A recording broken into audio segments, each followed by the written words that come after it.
Caro diácono, irmãos e irmãs, a primeira leitura de hoje nos fala sobre o profeta Eliseu. Nós católicos temos uma grande dificuldade para compreendermos a Bíblia, e eu penso que de uma forma muito especial o Antigo Testamento. A maioria de nós seguramente teria dificuldade para falar pelo menos 2 minutos sobre o profeta Eliseu. Quem foi Eliseu? Qual o contexto desta leitura que nós ouvimos? Normalmente a primeira leitura, ela trata sempre do Antigo Testamento. Então, como uma breve introdução, quando nós ouvimos um texto do Antigo Testamento, quando nós pensamos no Antigo Testamento, eu penso que nós devemos ter muito claro na nossa cabeça 5 momentos distintos. Nós devemos ter como se fosse uma linha do tempo, um mapa, 5 períodos que são como uma introdução e um contexto geral que vai nos ajudar muito. O começo da Bíblia vai nos falar sobre a criação. Nós temos Adão, Eva, Caim, nós temos Babilônia, nós temos Noé. A história da Bíblia começa, propriamente dita, com Abraão. Então nós temos o primeiro período que nós chamamos de período dos patriarcas. Período dos patriarcas. Nós temos Abraão, nós temos Isaac, nós temos Jacó. Jacó teve 12 filhos, que nós chamamos de 12 filhos de Israel. Depois o povo ficou escravo no Egito. E aí nós temos Moisés, que foi o libertador do Egito. Primeiro período, patriarcas. Nós temos os patriarcas. Depois, quando o povo chegou na terra prometida, o povo chegou na terra que Deus havia preparado, que nós chamamos de Israel. Esse povo precisava se organizar. Esse povo precisava ter algumas leis, eles precisavam ter alguns critérios para organizar a sua vida. Então nós chegamos no segundo período. O segundo período, o mais breve de todos, nós chamamos de juízes. E aqui nós temos uma figura excepcional, muito importante, chamada Josué. Segundo momento do Antigo Testamento, segundo momento ali da história do povo hebreu, nós chamamos de juízes. Mas o povo não queria ser organizado apenas por juízes. Eles disseram assim: os outros povos, as outras nações possuem reis, ou possuem um rei. Nós também queremos ter um rei. Terceiro momento, período dos reis. E aí nós temos o primeiro, Saul, depois nós temos Davi, depois nós temos Salomão. Depois o reinado é dividido, 10 tribos para o norte e 2 tribos para o sul. Então nós temos esse terceiro momento que nós chamamos o período dos reis. Nesse período dos reis, nós temos uma ação muito forte dos profetas.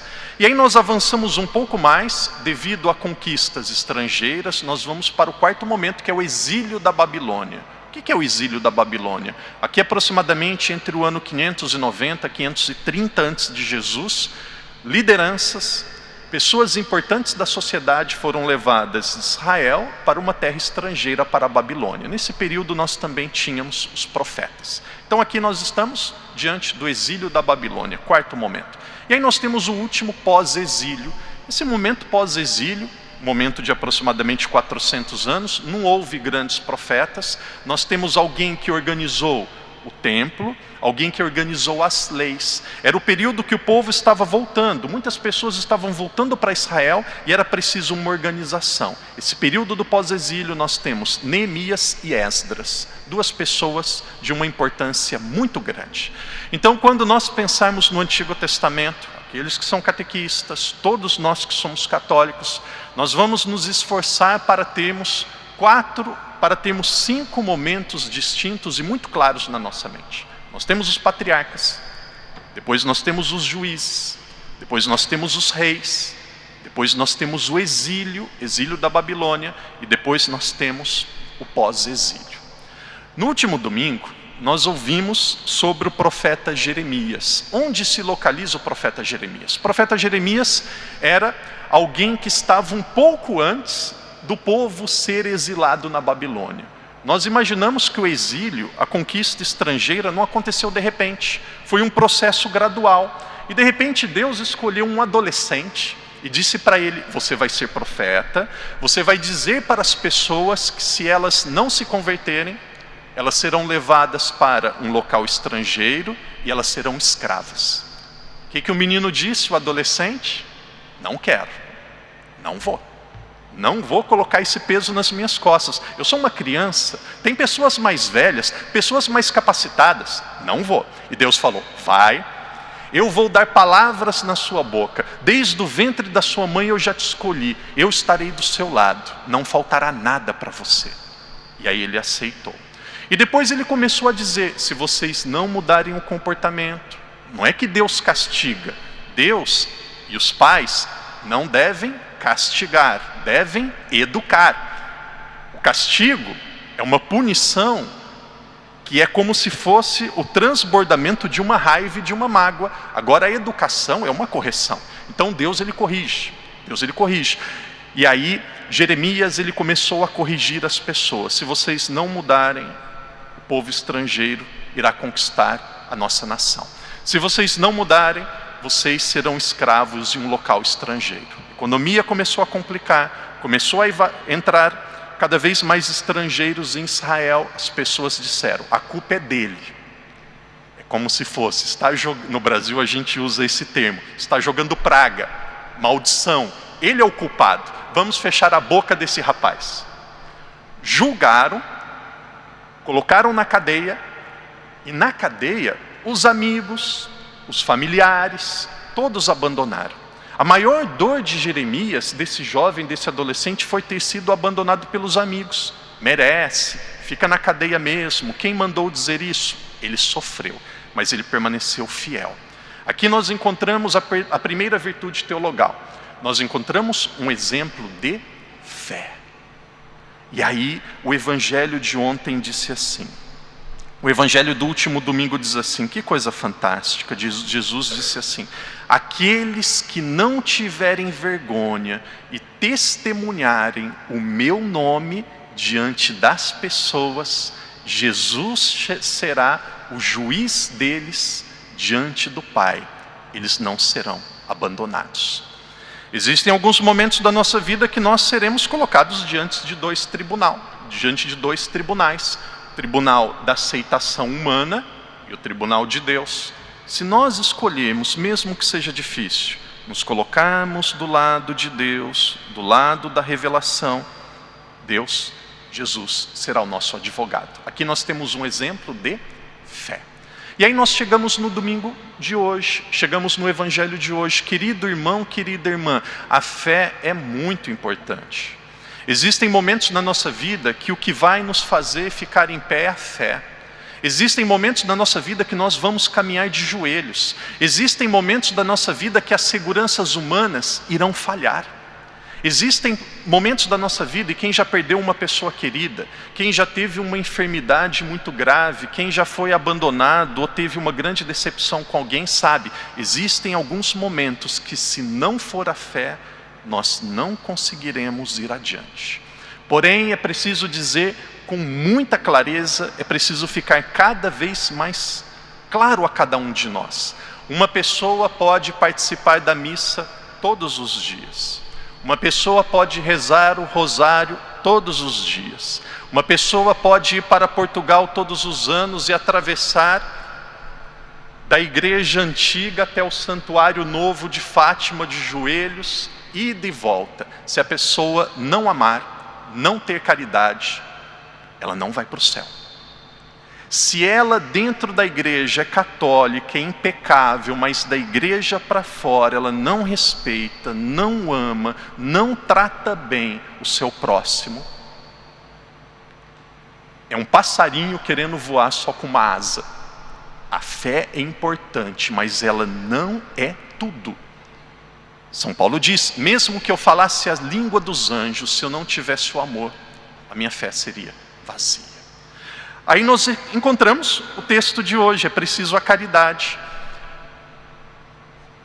Quando nós vemos esse terceiro momento da história, o momento dos reis, nós temos ali Saul, temos Davi, depois temos Salomão. Então os reinos do norte e do sul, acontece uma divisão entre os dois reinos. Depois de Salomão, acontece uma briga para a sucessão de Salomão, então acontece uma divisão. E aí depois dessa divisão, onde já tinha o reino do norte e do sul, aparece o maior a grande referência de profecia no Antigo Testamento, aparece uma pessoa chamada Elias. Elias é a maior referência de profecia.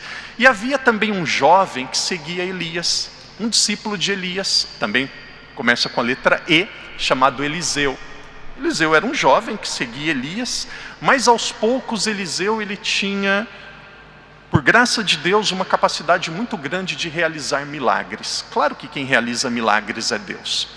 Então o que aconteceu nesse período onde os reinos foram divididos? Nesse período que nós temos 2 reinos, que nós temos os profetas ali no Antigo Testamento, o povo de Israel, isso daqui era uma necessidade da época, uma necessidade de hoje, o povo de Israel fazia comércio e precisava ter relações diplomáticas e econômicas com outros povos.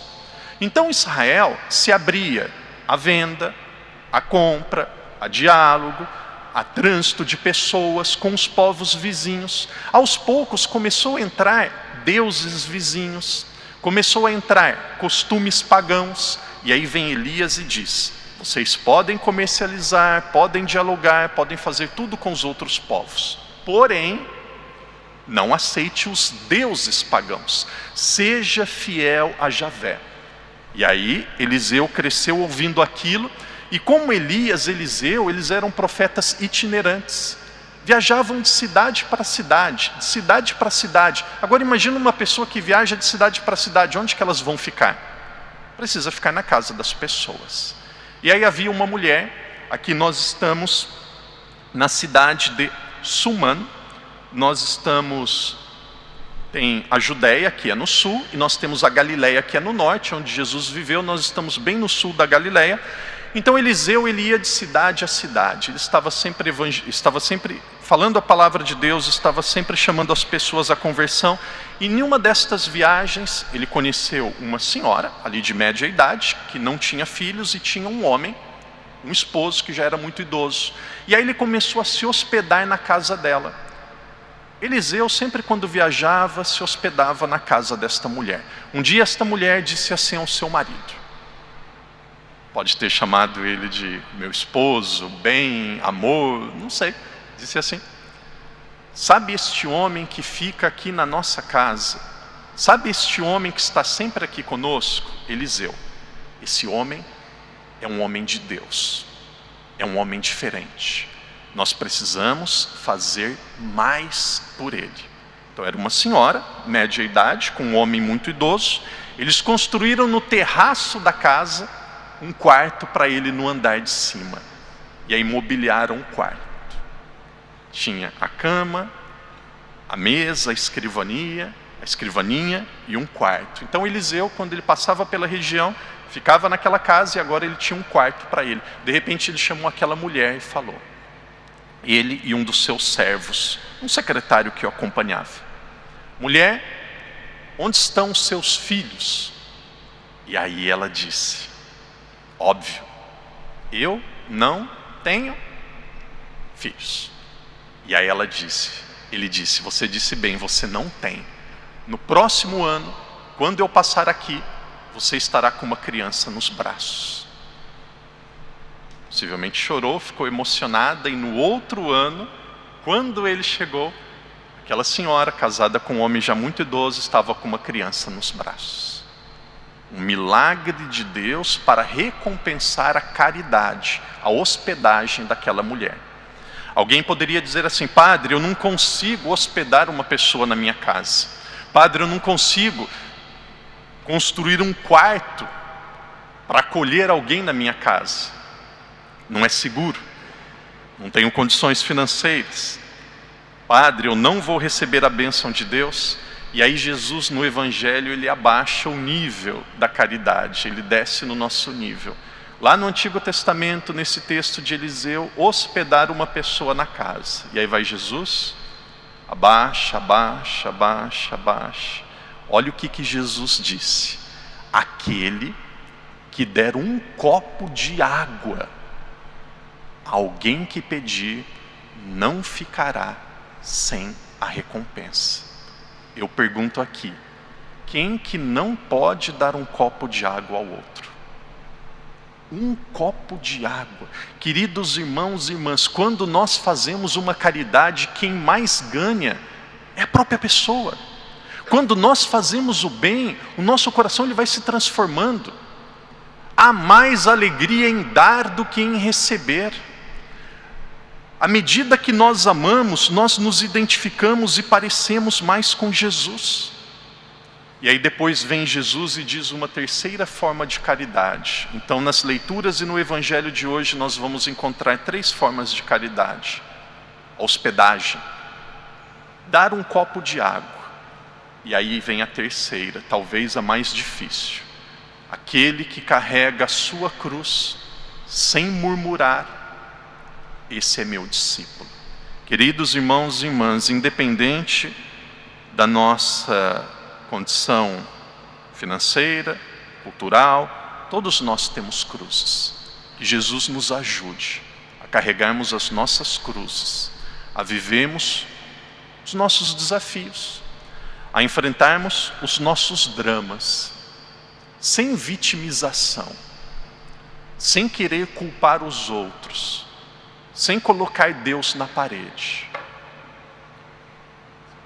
A maior glória que uma pessoa pode dar a Deus é a glória no momento da dor e do sofrimento. Um dia que você perder o pai, perder a mãe, um dia que você tiver uma doença, você dizer assim: Senhor, eu te glorifico. Eu te glorifico, Senhor, eu te amo. Dizer assim: Senhor, eu não entendo, eu não quero, mas eu te amo. Isso é uma maturidade enorme. Senhor, a minha filha deste jeito. Eu tenho recebido casos de pessoas que escrevem para o padre dizendo: no Brasil, padre, a minha filha agora tem uma namorada e quer que eu aceito, quer que eu trago para casa. Não. Ame o pecador, não deixa de ser filha, mas com todo respeito. O pai e a mãe vai dizer assim: filha, um dia você vai ter a sua casa, você faz o que você quiser, na minha não. Na minha não. Com todo respeito. Pais, corrigem os seus filhos, eduquem os seus filhos. Que Jesus nos ajude, a exemplo de Jeremias, a termos fé. A exemplo desta mulher que acolheu Eliseu, a termos a caridade. Que Jesus nos ajude a termos um coração bom, a amá-lo, amando o nosso próximo.